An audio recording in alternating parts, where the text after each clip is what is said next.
Hello বন্ধুরা, আমি সুষমা এবং আজকে আমরা খুবই সুস্বাদু তরমুজের শরবত বানাবো। আজকের ভিডিওতে আমি দেখাবো কিভাবে সহজে এবং দ্রুত এবং স্বাস্থ্যকর তরমুজের শরবত তৈরি করা যায়।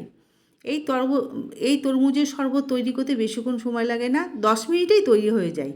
প্রথমে আমি তরমুজের লাল অংশ চামচের সাহায্যে তুলে ব্লেন্ডারে দেব ও এর মধ্যে পুদিনা পাতা দিয়ে ভালো করে ব্লেন্ড করব। এই শরবত গরমে এই ঠাঁটা পোড়া রোদে যখন 1 গ্লাস খাবেন মন প্রাণ জুড়িয়ে যাবে। বাড়িতে অতিথি আসলেও দিতে পারেন এবং বাচ্চা থেকে বড় সবারই ভালো লাগবে।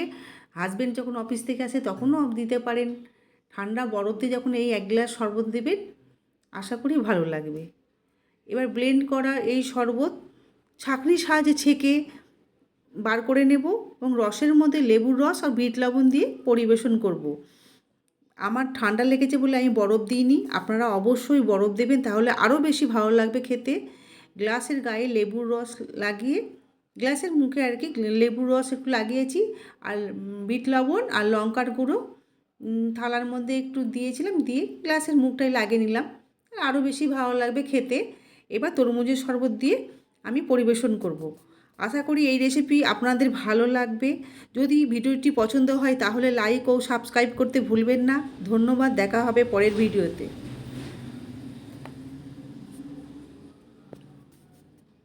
বাজারে প্রচুর তরমুজ পাওয়া যাচ্ছে, একবার এইভাবে তৈরি করে